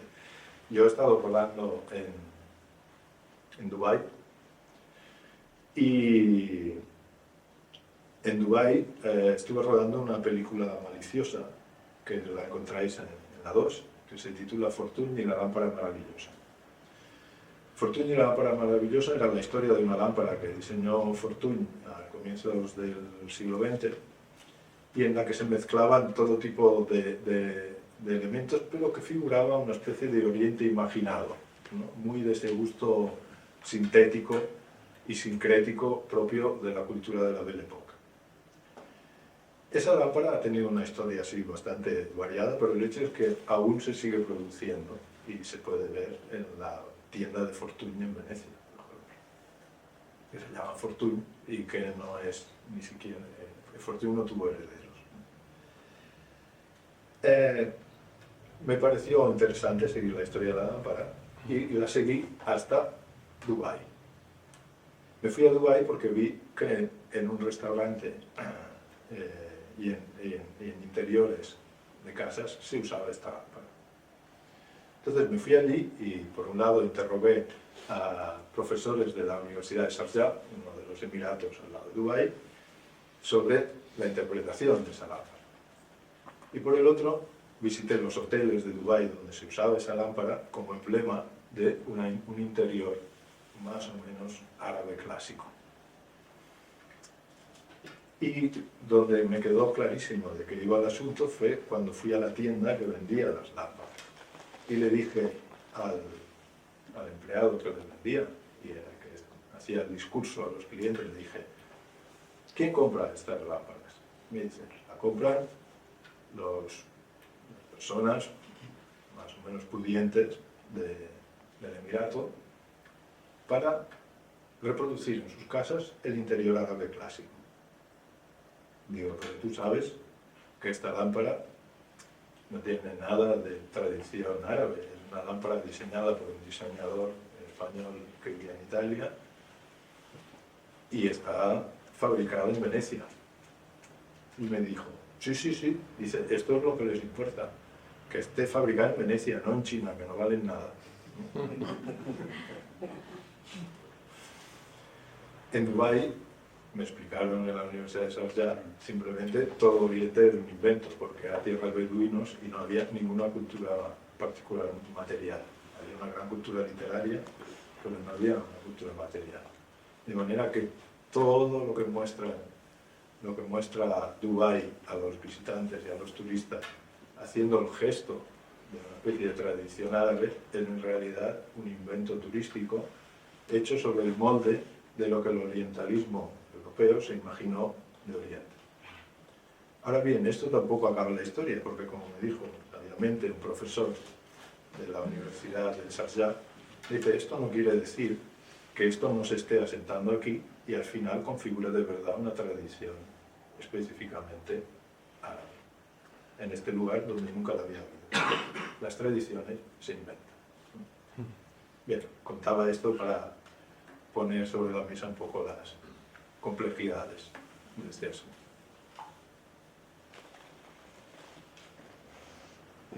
Bueno, no sé. Más o menos lo que has comentado es los viajes de las ideas y los conceptos desde Europa a Estados Unidos, de Estados Unidos vuelven a Europa, y muchos de estos conceptos que han nacido aquí, estoy pensando en determinado tipo de filosofía postmoderna, Foucault, que llega a Estados Unidos, allí lo manufacturan a su manera, después tienen unas repercusiones políticas muy determinadas, el enfrentamiento entre las posiciones progresistas del Partido Demócrata y esta versión casi de ultraderecha del republicanismo de Trump, y que se nos devuelve a Europa. Y aquí algunos de nosotros no nos reconocemos en eso, cuando nosotros de alguna manera hemos sido responsables de alguna manera de promover esto, ¿no? Tú mismo has dicho que Berlusconi es el precedente de Trump, ¿no? Entonces, claro, cuando nos viene esto aquí, dice, esto no puede ser. Dice, bueno, no puede ser, pero si nosotros somos los creadores. Pasa que este sentido de que no nos reconocemos cuando la cosa viene de fuera, pero claro, es que Estados Unidos manufactura muy bien, ¿no?, los productos, lo mismo que las imágenes, ¿no? Ahora tenemos Netflix, te metes allí y allí ves producciones coreanas, producciones de aquí, españoles, Berlín y cosas por el estilo. Pues de alguna manera no dejan de ser formatos que tienen que ver con formatos americanos que han funcionado, y ahora de alguna manera Netflix los promueve, ¿no?, produce, ¿no?, determinadas series en muchos países, series polacas, series austriacas, que de alguna manera están reproduciendo esquemas que de alguna manera ya habían triunfado en las series de los años 60, 70 en los Estados Unidos. Starsky y Hutch, hace poco murió Starsky, ¿no? O era Hutch, no sé, uno de los rubios. Entonces es eso, ¿no? Es decir, no, que de alguna manera no sabemos. El hecho de decir Occidente, Estados Unidos, bueno, pues que, claro, la base como que se constituye Estados Unidos es una base que quienes fueron allí, ¿no?, los europeos, ¿no?, con su puritanismo. Después está la filosofía de Locke, el hecho de, bueno, ¿por qué sacar las armas? Digo, hostia, porque en el estado de naturaleza hay que proteger la propiedad. El Estado está allí pero nunca llega. Entonces, claro, es que somos nosotros.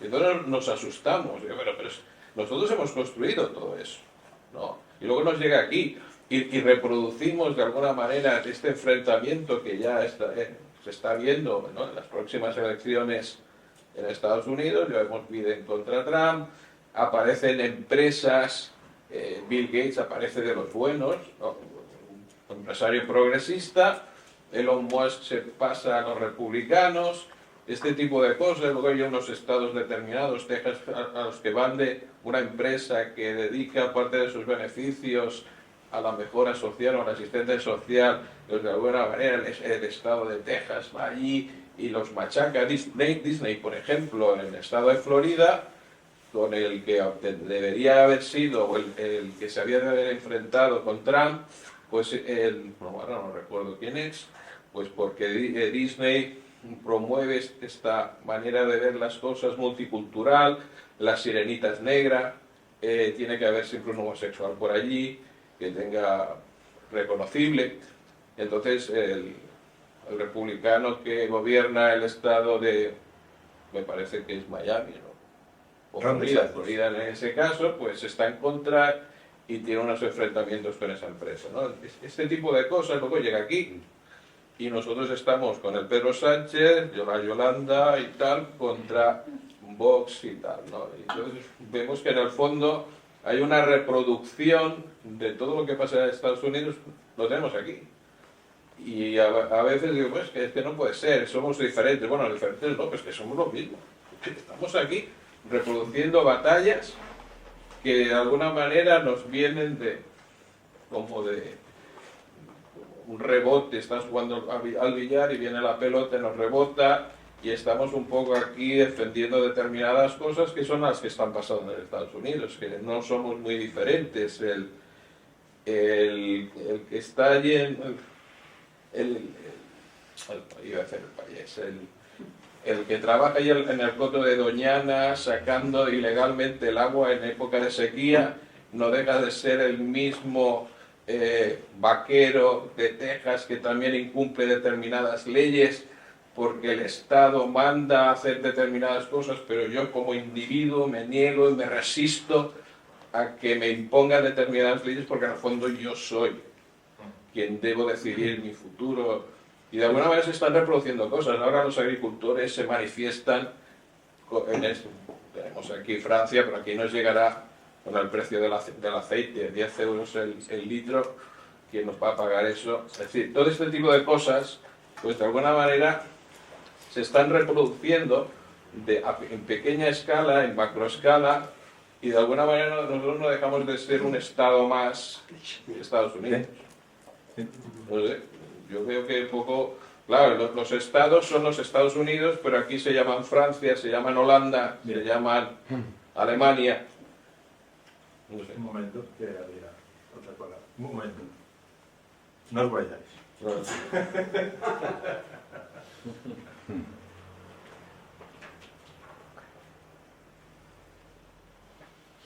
I... Ara tornem. Sí. Està bé. S'ha de poder anar al lavabo. Claro. Eso lo voy a preguntar. Si me pasa esto... Jo recordo, quan era molt jove, he fet una barema a Sardenya. Hi havia un pagès que, no sé, m'havia agafat simpatia i em va comentar quina és la satisfacció més gran que pots imaginar. Jo, no sé, anava pensant, no sé, i al final ell dius, fer-se una pixada, necessites... Sí, que... El que passa que hi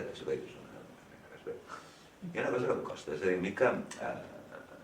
Allò que deia Europa, no? Aquí tenim... Tots hem sigut molt Foucaultians, no? I de cop i volta et diuen lo woke és lo Foucaultià reconvertido i és tal. I t'ho revenen com el discurs Foucaultià. Jo esto no me lo creo, o sigui, m'entens? Vull dir, amb això em referia al tema europeu, saps? No sé. Bueno, sí. No, justamente yo en mi charla había trazado un poco las aventuras del discurso de Foucault porque me parecía significativo justamente en ese sentido. Yo creo que en esta discusión sobre si todo es Occidente, si Estados Unidos es como Europa, si Europa es muy diferente de Estados Unidos, primero de todo tenemos que ser precisos, porque tenemos que traer como elementos de análisis, porque decir que todo es lo mismo, dicho así, es una cosa que nunca se desmiente y al mismo tiempo tampoco es muy operativa, porque si bien es cierto que hay obvias continuidades entre la cultura estadounidense y la cultura europea, también es cierto que hay obvias discontinuidades. Y el análisis de continuidades y discontinuidades, a mi entender, tiene que ser preciso, porque si no, nos perdemos en ello. Y si hablaba de la aventura del pensamiento de Foucault, era justamente porque me parecía como muy ejemplar de cómo la tradición que se acaba por asentar en Estados Unidos, que es de origen europeo, y concretamente además yo creo que decir que es de origen europeo es forzar un poco la mano. Yo diría que es de origen anglosajón, británico, protestante. No me siento muy concernido como habitante del sur de Europa y de tradición católica por esa tradición, por ejemplo. Y creo que incluso una filósofa española hace poco, en un libro sobre la famosa cuestión del consentimiento de la relación sexual, aludía al hecho de que, Clara Serra, aludía al hecho de que toda la discusión sobre el hecho de que solo sí es sí, era una discusión que venía de una matriz puritana. Porque al final es totalmente imposible, y esto lo han puesto sobre la mesa no solo ella, sino por ejemplo Elisa Cutter en Italia, el hecho de que en las zonas del deseo es imposible llegar a controlar absolutamente la idea de que puede haber un contrato que asegure el perfecto cumplimiento de todo lo que el encuentro de los cuerpos hace suceder, ¿no? Y Clara Serra claramente decía, no, esta es una cuestión de matriz puritana y que viene de Estados Unidos, lo decía así de claro. Entonces, claro, creo que tenemos que mantenernos en ese nivel de análisis, porque si no nos perdemos, digamos, no acabamos de ver cuál es la diferencia. Y también entender lo que el Renacimiento y el XVII producen y se aclimata en Estados Unidos, empieza muy pronto a tener una historia particular. Una historia particular que además está ligada a la relativa desconexión de la colonia norteamericana respecto a la madre patria, a Inglaterra, durante la Revolución Inglesa, durante la época de Cromwell. O sea, son todos detalles muy concretos y que todavía siguen allí y que eso da lugar a esa cosa tan particular, por ejemplo, ¿no? que supone la existencia, sí pero no, de una censura, ¿no? El famoso código Hayes, ¿no? Que había en Estados Unidos, cuando por creo que la segunda enmienda de la Constitución que asegura la libertad de expresión, pero al mismo tiempo la sociedad no soportaba ver según qué cosa. Entonces lo que hicieron fue establecer un código de censura que rigió en Hollywood a partir de los años 20, que tenía todos los aspectos de lo que es un código de censura y que era como una especie de apaño para tener una censura pero sin infringir la segunda enmienda de la Constitución. Todo esto, digamos, son cuestiones, ahora, son cosas que son específicas de esa sociedad. Ahora bien, ¿qué es lo que nos importa a nosotros? Yo creo que era la pregunta que hacías tú antes. O sea, ¿qué puede ser significativo nuestro como europeo en este panorama? ¿Qué podemos traer nosotros como actores, en el caso, ¿no? en el caso de lo que venía defendiendo yo en mi charla, como actores trágicos, ¿no? Como actores, o sea, gente que va a actuar, gente capaz de actuar y al mismo tiempo consciente de esa atención que hay que tener a los momentos de disensos, como diría Rancière. Y creo que podemos traer cosas específicas. Por ejemplo, nosotros, la tradición europea se ha alejado hace mucho de la religión, mucho más que la tradición estadounidense. Somos mucho más descreídos que ellos. Y en este sentido, en el momento de una crítica a según qué instituciones, puede ser útil, puede ser un arranque de escepticismo que tenga una carga crítica mayor que la que puede venir del otro lado del océano. También somos, digamos, hay una tradición más escéptica, ¿no? Una tradición de no creerse las cosas. Por ejemplo, en la política norteamericana, el mentir había sido hasta Trump una cuestión que podía poner en riesgo una carrera. Véase las aventuras de Clinton, ¿no? Del presidente Clinton, que era una historia de cama, vulgar, que se transforma en un gran problema, pero el problema no era la historia de cama, el problema era que había mentido.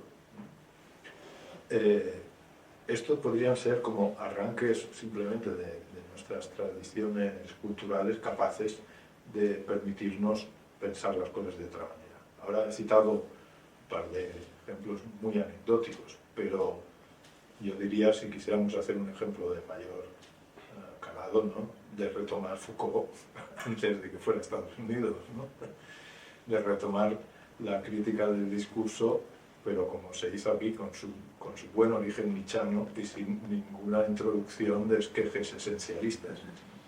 Y a partir de allí reencontrar su energía crítica capaz de desmontar discursos aquí como en otras partes.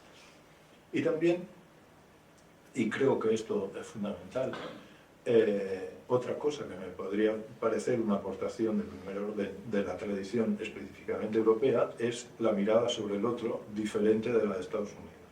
Porque Estados Unidos ha producido la idea de que el otro es una entidad absolutamente diferente. Esto también viene de la tradición puritana. El otro es alguien inconocible, con el que no podemos hablar, con el que no podemos tratar, con el que no podemos entender nunca. Y esto tiene su raíz, digamos, viene de su racismo, pero ha sido transformado en el ámbito de la cultura progresista en esta idea que ahora mismo ha infectado tantos ámbitos académicos de los pueblos originarios y cosas así. En Europa, como somos el apéndice de Asia, y en realidad no hay historia de Europa sino historia de Eurasia, ahora que quizás nos podemos liberar por fin de todas las distorsiones que el nacionalismo ha introducido en la lectura histórica de la propia Europa, hasta llegar al delirio polaco de intentar imaginar que Europa tiene raíces cristianas, ¿no?, cuando las raíces europeas son cristianas, tártaras, vándalas, gotas de los visigodos, de los griegos y de los árabes, desde luego. Justamente el poder superar el marco en Europa, la posibilidad de superar el marco nacionalista como marco de lectura de la historia y de la cultura, nos podría permitir una conciencia y una capacidad de relacionarnos con los demás enormemente más refinada. Entre otras cosas, digamos, podríamos reconocer que en la época de los romanos, Cicerón reprochaba a sus contemporáneos de perder la fuerza de la virtud romana clásica por vestir seda china, ¿no? La seda china ya era un elemento de discusión en la antigua Roma. O que el rey Asoka de la India, propuso una especie de tratado de paz universal al Imperio Romano y también al Imperio Chino, y que eso tuvo sus consecuencias en el pensamiento y en la filosofía europea. La capacidad de reconocer ese enorme acervo de aportaciones complejas y que han sido reelaboradas a lo largo de los siglos y que ahora se pueden mostrar con total facilidad porque podemos acceder fácilmente a esas otras culturas y reconocernos, ¿no? Yo leí el Mahabharata y la Ilíada una detrás de otra. Las generaciones anteriores igual no tenían esa facilidad. Esa capacidad de imaginar un mundo complejo, nuevo y que dialoga a partir del saberse cada uno justamente como un compuesto heterogéneo de vectores y no como un esencialmente otro a la manera estadounidense, creo que podría ser una aportación original de una nueva manera de pensar Europa. És tard, no? No dic que és tard. Sí, doncs... Sí. No, pregunto. Més o menys són les 9 menys 10, no sé, com ho veus. A mi m'hagués agradat dir una Abans cosa... digues, que sí. Te damos un ratito. Difícil, però... És a dir, aquesta anàlisi del declivi d'un imperi, en concret de l'imperi americà, no? Que podria fer pensar, podria portar-nos a una anàlisi crític de l'imperi com a forma de civilització. Nosaltres venim d'una civilització, de fet, d'imperis, un darrere l'altre, que s'han anat substituint, i els imperis es fonamenten en l'explotació d'alguna cosa. Primer eren els esclaus, no? I després ha estat la tecnologia i després han estat els recursos. I ara, doncs, segurament que hi ha formes d'explotació Bueno, es basen en l'explotació i es basen en la força militar. Ara, nosaltres vivim un context d'acceleració tan brutal de la història que efectivament els canvis d'època poden esdevenir-se en poc temps. Però aquí a mi, en aquest discurs, em falta un element. És a dir, aquesta tendència a l'explotació, aquesta economia extractiva, per exemple, nosaltres hem viscut en aquests últims 50-70 anys amb els recursos fòssils, ens porta a veure una contrapart que és més gran que nosaltres, que és el planeta. És a dir, allà on els imperis potser es trobaran amb el límit de veritat, és quan aquest esforç extractiu alterarà les condicions de vida, que és el que ens està passant. Llavors, aquí hi ha, per mi, un factor, primer, que pot portar a un esfondrament accelerat de determinades formes de vida. Per exemple, doncs, no sé, en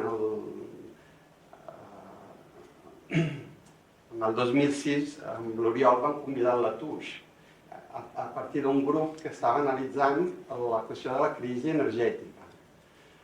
I això s'està allargant, però no es podrà allargar molt temps. I en el moment que la curva de l'ús del petroli baixarà, doncs baixarà molt ràpidament, així com va pujant ràpidament. Això generarà un efecte imprevisible, que ni volem mirar-lo, però sí que posarà en qüestió no només l'imperi o els imperis que hi són actuals, sinó potser la forma imperi, una forma d'estar en aquest planeta. Està clar que davant de la reducció, per exemple, del rendiment econòmic de l'extracció, en primer lloc els estats comencen a explotar els propis ciutadans. Això ho estem vivint, no? També abans s'explotaven al tercer món i ara doncs, ho estem fent nosaltres mateixos. Però el que ve darrere és l'enduriment, la militarització de les nostres vides. Una militarització que sí que passa per l'imaginari, però que passa per la realitat, passa per les constitucions, passa per les lleis, que d'alguna manera redueixen el marge de democraticitat de les nostres democràcies. Per tant, nosaltres això ja estem vivint, aquesta involució, inclús dins de les nostres societats. I, no sé, per mi pensar que hi ha un factor extern a la nostra civilització, que és el límit, que encara no volem veure com a tal, sinó que simplement és una cosa que davant de l'escassetat o t'espaviles o ets més fort i t'apropies dels recursos de la manera que sigui, a no ser que inventis un altre sistema de família. Aquest i ja està. I em fa pensar que l'únic progressisme sensat i possible per al futur ha de partir d'aquesta visió. Per tant, no pot ser una altra cosa que, no sé com dir-ho, que ecològic en la seva manera de pensar la societat amb el planeta, amb el seu entorn, el territori, etc. Bueno, perdó. No, al contrario, gracias por la intervención.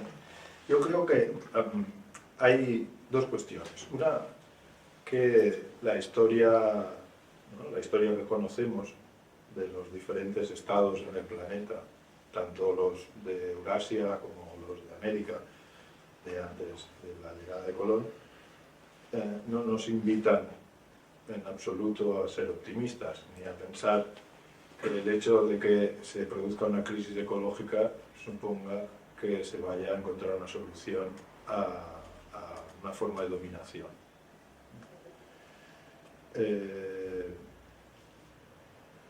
Puede llegar podemos pensar tranquilamente que una crisis ecológica puede llevar a una dominación todavía más fuerte, en la que la pelea por los recursos lleve a una militarización. En este sentido, digamos, difícilmente el límite ecológico va a ser el límite de algo, porque, como diría Freud, respecto a la guerra, las pulsiones ahí están. Y entonces, imagina, la cuestión no es el límite ecológico, la cuestión son las pulsiones sobre las que se construye la sociedad. Imaginar que el límite ecológico supone un reagenciamiento de las pulsiones es un optimismo desaforado, digamos, ¿no? Pero además habría otra crítica a hacer a esta visión de orden más conceptual filosófico, que es que en muchos casos la ecología ahora ha sustituido el hegeliano motor de la historia. Se ha vuelto una teleología que, digamos, en su hacerse fuera de lo humano, justamente nos tranquiliza en tanto que ley de la naturaleza que nos va a llevar a algún lado, aunque sea negativo a un límite. Esto no deja de ser la enésima versión de lo que desde el 19, desde el 18 se piensa de la historia, ¿no? Aquello que critica Rancière, por ejemplo, ¿no? La idea de que la ciencia puede revelar un sentido de la historia que se va a cumplir indefectiblemente más allá de los humanos.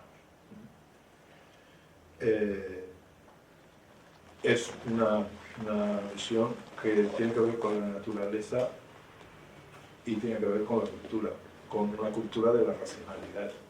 Detrás de mucha ecología hay una especie de racionalismo que ha encontrado como la última playa en la imagen apocalíptica del final del planeta. Es decir, como si seguimos así, el planeta se acaba, finalmente podemos demostrar que la racionalidad tiene una dirección temporal. Está por ver que esa dirección temporal se cumpla.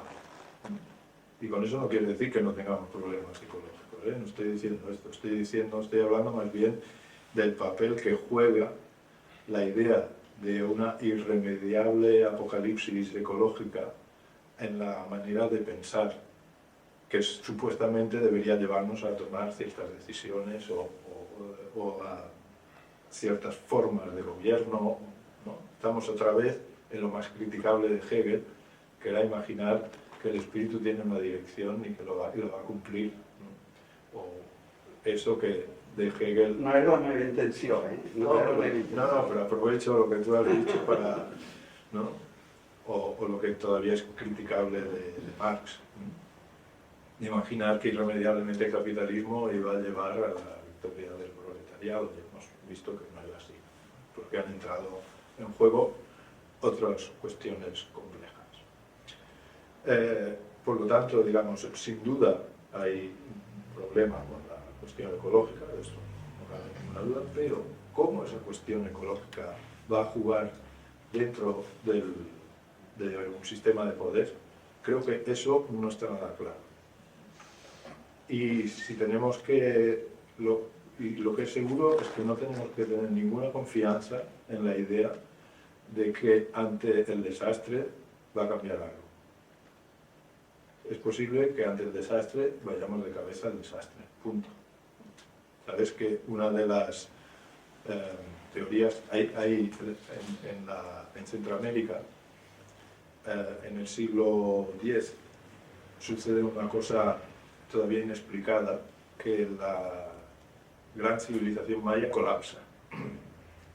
Y de pronto las grandes ciudades, estado maya, de lo que es ahora Guatemala, el sur de México, Honduras, Salvador,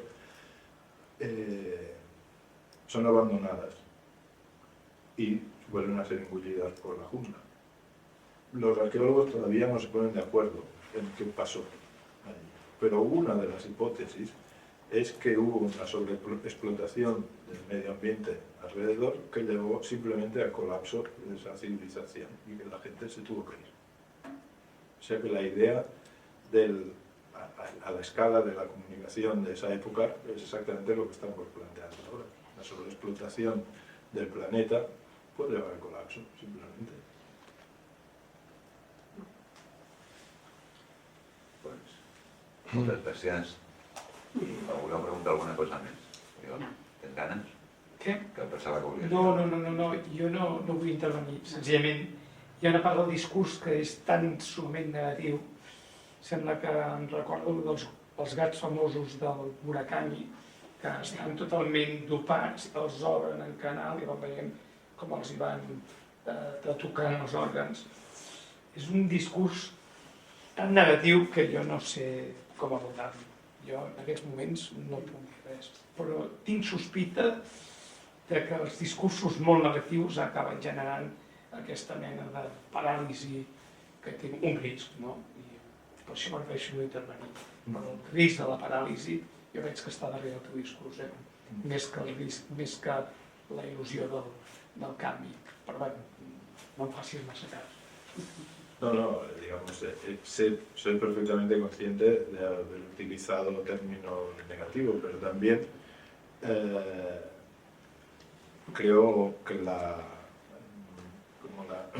invitación de Hegel de permanecer en la negatividad no es una invitación a la parálisis, sino más bien la invitación a encarar el desastre y la desesperanza o freudianamente a encarar el vacío del sujeto para a partir de allí encontrar esa fuerza mágica de la que habla Hegel, que trae de vuelta al ser, a la positividad. Entonces, mi discurso, y si he usado la palabra trágico, no es en absoluto con la voluntad de decir no tenemos nada que hacer, no es donde he acabado, y de hecho, digamos, mi discurso orientado a lo artístico, ¿no? Con la cita de Rilke era justamente un discurso que apuntaba a nuevas maneras de hacer, no a una parálisis. Pero sí que creo que tenemos que pasar, o al menos lo pongo sobre la mesa, digamos como la opción ahora, tenemos que pasar la prueba del fuego, de la desesperanza, manteniéndonos con la confianza de que ese vacío es el lugar más productivo por el que podemos pasar ahora. No, cualquier otra cosa, a mi entender, sería contarnos cuentos que por una parte no nos permiten interpretar el mundo tal como está apareciendo ante nuestros ojos con sus novedades, y por otra parte sí que nos inmovilizarían, sí que sería una parálisis, porque nos dejaría clavados en lo que ya sabíamos. Pasar por la negatividad, por la prueba de ese fuego, esa es mi invitación, es encontrar nuevas fuerzas, nuevos atrevimientos. Hi ha una cosa que el que estàs dient, rompo una danza por... Jo el que em molestava de fa 10 o 15 anys en personatges com Rancière, que parlava, el seu discurs era somos lo más progre que hay y vamos a esperar que pase un milagro no sé dónde y con ese milagro nos subiremos a él y haremos la revolución. Y bueno, se han muerto esperando un milagro, ¿no? Entonces, en este sentido, creo que impulsa más la negatividad que la espera ilusa de un milagro. Es decir, estaban todos mirando la primavera árabe como si fuera a partir de entonces el mundo cambiaría. Y se ha cambiado, pero no por donde esperaban, ¿no? En ese sentido, la negatividad sí que puede ser un impulso, puede ser un trampolín. En eso te lo agradezco. Molt bé. Vamos. Moltes gràcies.